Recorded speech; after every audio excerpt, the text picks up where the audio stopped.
Hello everybody and welcome back to Kerbal Space Program, where our planetary transfer burn is just about finished up for this satellite that is bound for pull. So that is fantastic. This burn will be finishing momentarily.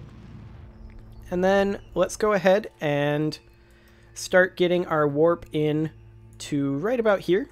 And in the meantime, I'm going to start setting up a braking burn right here. That is not what I wanted to do. I wanted to zoom out a little bit. There we go.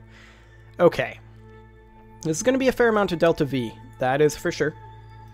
But that's okay. So I'm going to go ahead and have it be right around there-ish. Maybe twist the orbit a little bit like so. Maybe even a little bit more. That was a little bit more than I wanted, actually. Yeah, something about like that. We'll probably have to do a bit of a circularization correction up here, but that's okay. Yeah, I think that's pretty much what we've got to do. Just want to check we're going the correct direction. Yes, we are. Excellent. Okay.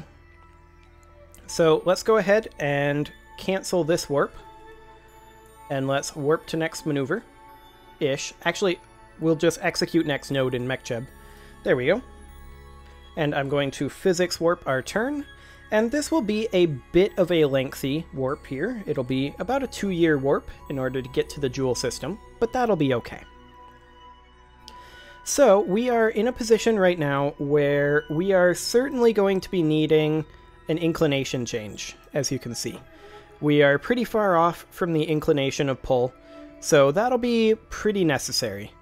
So I think once we get here, the plan will pretty much be perform this braking burn, do a circularization burn at the apoapsis, which will be a little ways away, not super far. And then once we've circularized, then we'll do an inclination change to match planes with pull. And then once we've matched planes with pull, it'll be a simple home and transfer braking burn, and then we'll be there. So we should be able to finish this up this episode for sure. Especially if we could warp faster. But alas, that is not the case. Also, our Joule base is making some decent progress in its orbit.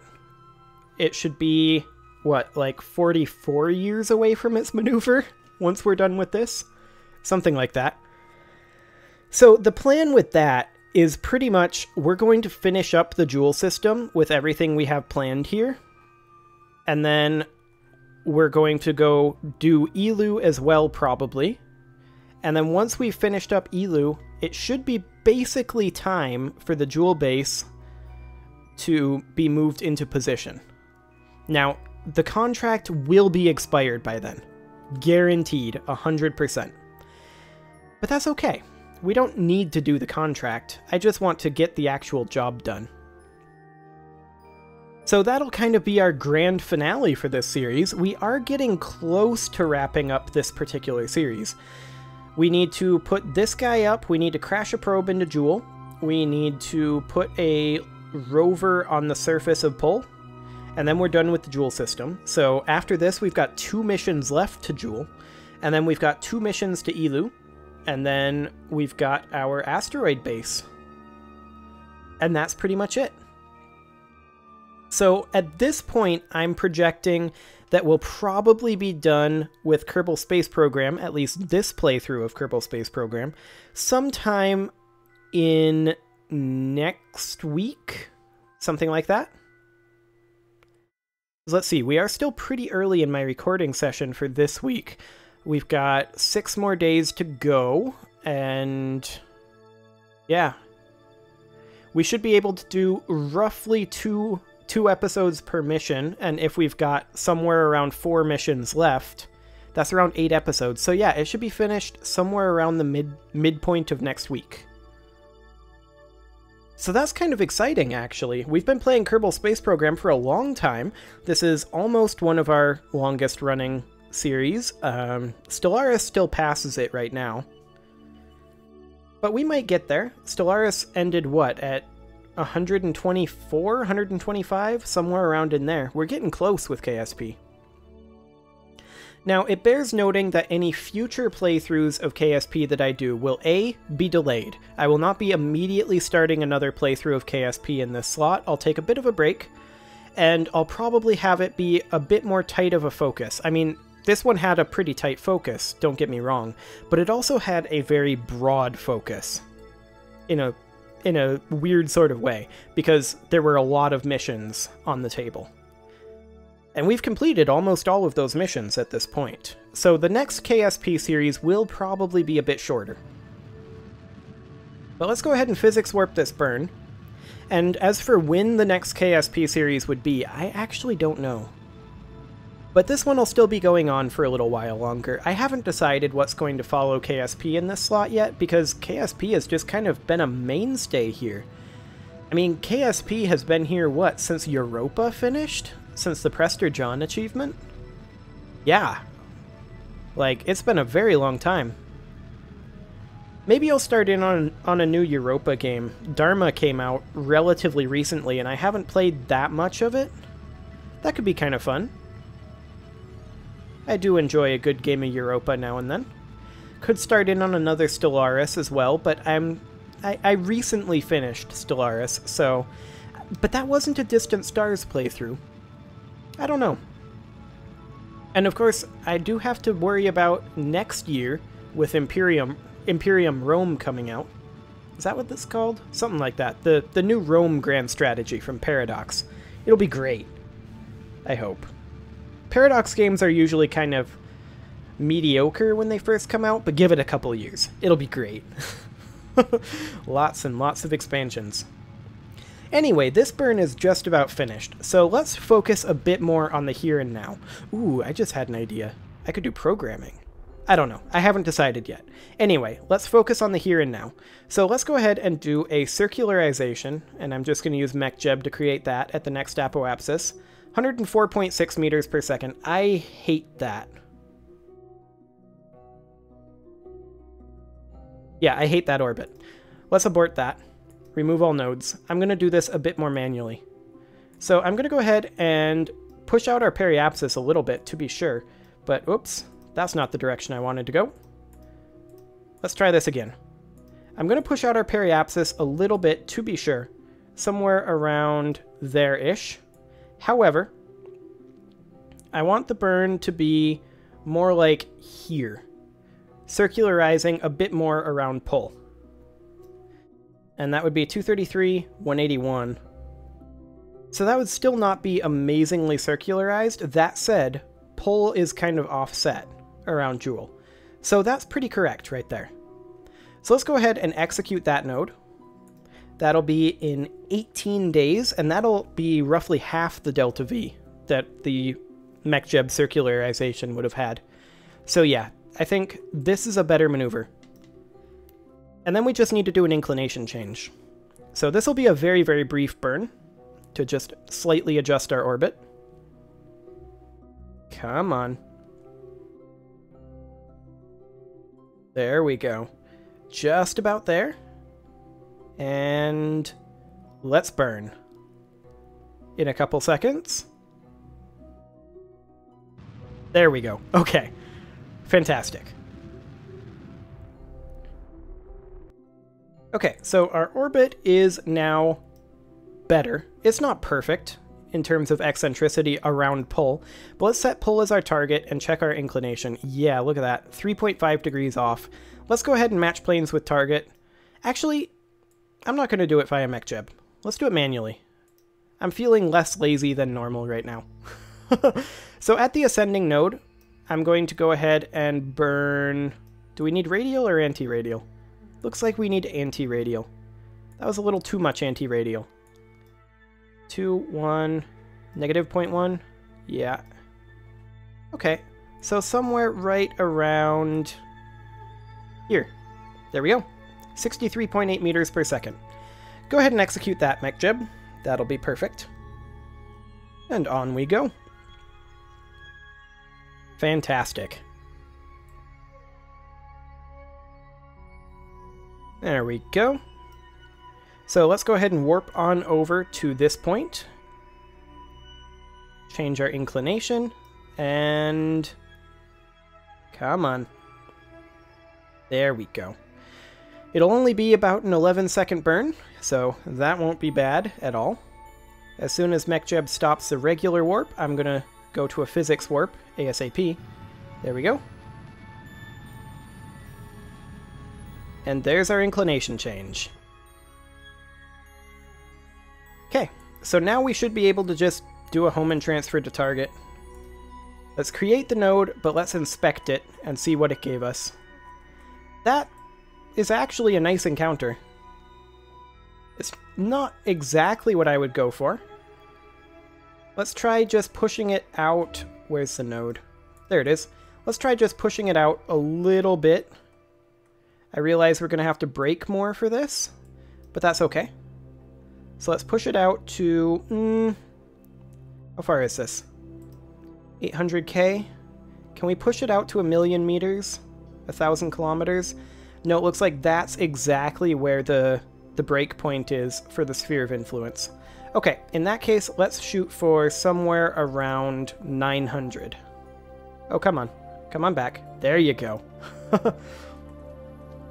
So yeah, somewhere right around... Come on, KSP. Somewhere right around 900. Right about... That looks good. We'll go ahead and execute that. Fantastic. So that'll be in 64 days. Okay. Well, let's go on and warp on over there. We are 3 years into this, not 2. I guess that makes sense. Even so, we should be able to do somewhere around 15 missions that take this long before we're ready to move our asteroid base. So we'll probably be able to finish up all of these missions and still have a pretty decent opportunity. Like, a pretty decent warp, not even an opportunity. It'll be a pretty hefty warp even after we've finished our remaining, what, 5 missions. Something along those lines. Anyway, this is going to be another very minor burn, 66.7 meters per second. There we go. That will be finished up right about now. Okay. So we're going to be orbiting this direction. That's fine. Is that retrograde to its rotation? I don't know. Maybe. But let's go ahead and add a maneuver here. Burn retrograde to... Whoa. Okay, KSP, what did you just do? Hang on. That looked weird. I'm going to try that again. Burn retrograde to brake. Oh, that's only going to take 42 meters per second. That's actually kind of exciting. So we basically just want to circularize here at about 900k. So let's... Oh, come on. Let me... There we go. Now I can select the periapsis and apoapsis. That's a lot of change for a very small amount of delta V. Okay. So let's see here. Right about here is probably about as circular as we're going to get.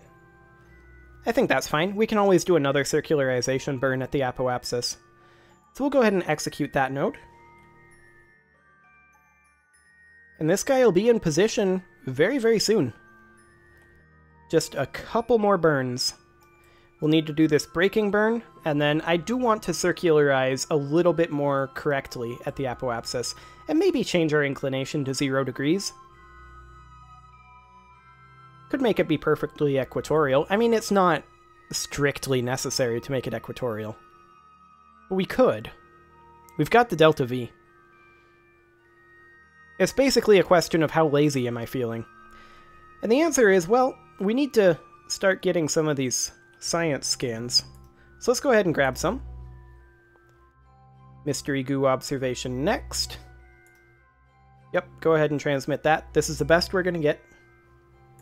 Gravity scan, transmit that. Excellent. World first milestones. First flyby of Pull, first scientific data from Pull. Those will keep rolling in here in a sec.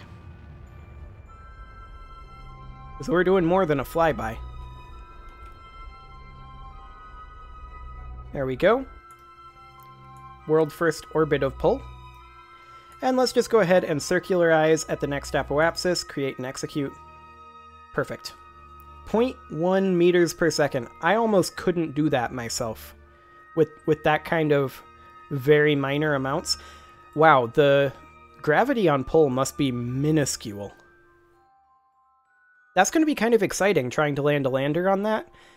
Usually, I like the mid-gravity worlds, not the really light ones like Minmus, or even worse, Gilly, because you just bounce over and over. You impact at like 0.2 meters per second, and you bounce 20 meters in the air.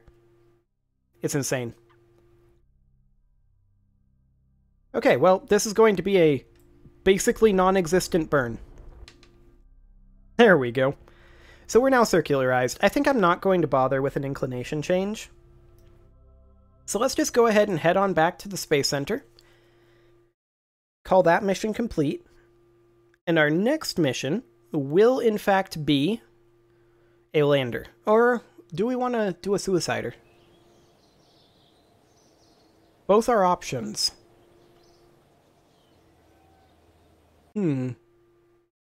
Well, our current suicider definitely doesn't have the fuel to get there. We'd have to make a new one. So let's go ahead and do that. Let's grab ourselves our odd one mark suicide. Load that up. What do we got here? We've got 10,000 Delta V. Why is it set up this way?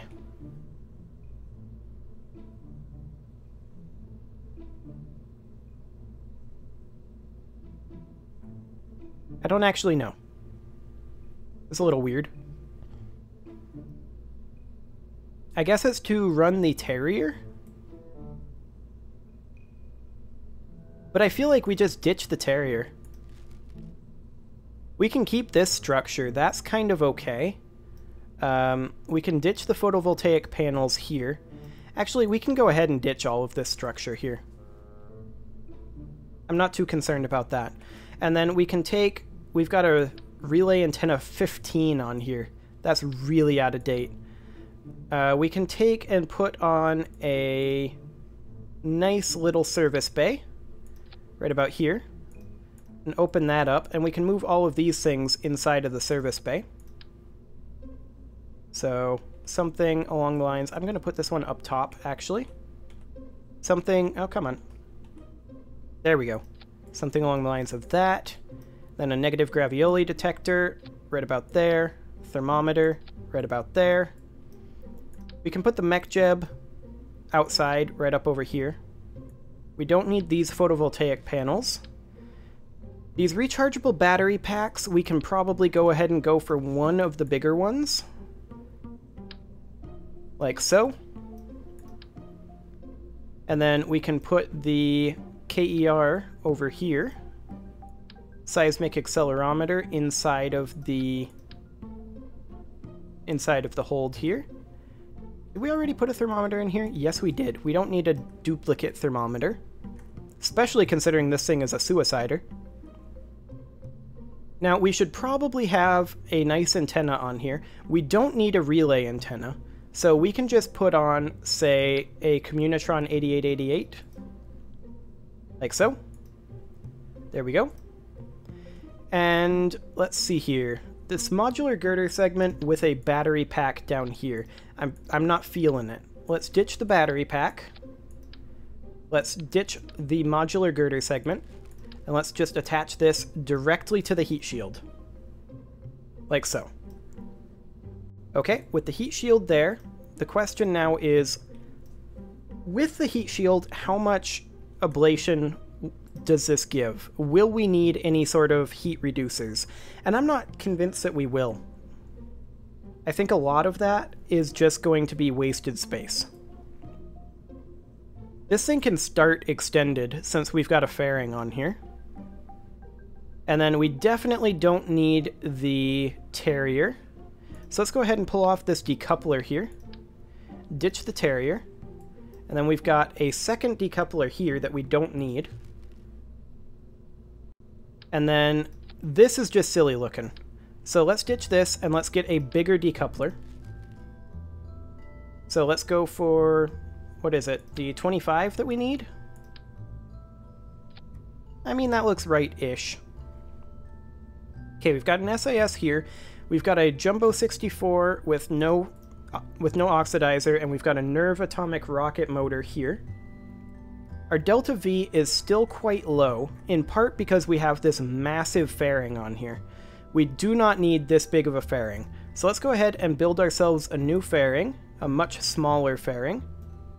Okay, come on. Right about there. Take it up to about here, and then close it off. Much smaller fairing. Excellent. That brought us up to 11,384 delta V. Now, we've still got this going on, which is basically the same as all of our other odd ones, so I'm just kind of wondering just how heavy this heat shield is. I think it's quite heavy, is the answer. Let's go ahead and toss on something around a Rockomax 32. Right here, ditch the oxidizer, and then slap that back on. Okay, that gives us 12k delta V. Will that be enough? The answer is probably. However, if we want to be safe, the way to do it is to four-couple our side boosters. There we go. Let's just make sure our fuel is running correctly. Let's make sure our staging is correct. It is not. So, yeah, those can be there, but let's go ahead and do that. 12,847 meters per second. Our thrust to weight is kind of great, but our delta V is not. I'm just double-checking our staging here. And then the fairing would be ditched at a different time from when we detach this. Because once we have this, thing is, at that point, we're flying without any propulsion. None whatsoever. Also, I'm not sure why our fairing is flickering so much, but let's just go ahead and slap on some struts from the top of our heat shield, if we can. No. From the top of our fairing, then, to here? Yeah, that works. Okay. Interesting. I kind of hate those struts. Let's just ditch them. I don't think they're strictly necessary.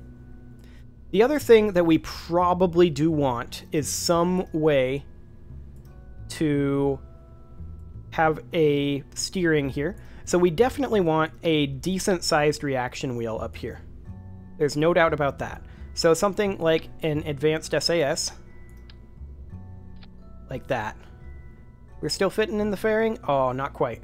Okay. We'll need to edit this fairing. Okay. Let's take it back one step. Go to there. Go to there. Close it. There. Now we're still fitting in the fairing. Okay, so with that in mind, we do need a way to generate some power. And we can't guarantee that we're going to have solar power on the way down. With that in mind, we are going to need some solar panels, but I think we're going to stick the solar panels down on this stage. And we'll just make sure that we're going to use those. And then we'll stick a single RTG inside of here. So we'll put an RTG, like, right there. Just to make sure that we have a trickle of power. The trickle that we'll need to run our reaction wheels. So we've got a reaction wheel here. We don't have one down here. Okay. But we've got 12,500 meters per second. And a lot of that is going to come from our Rockomax Jumbo 64 here. Or rather, our mainsail from our center stage. Going to a quad coupling means that we're going to have a lot more delta V in our center stage. But I just want to make sure that our fuel is all good to go, and it is. but it looks like it is time to put a cut in here. So I think next episode, we are going to launch our Odd One Mark Suicide. See you all then.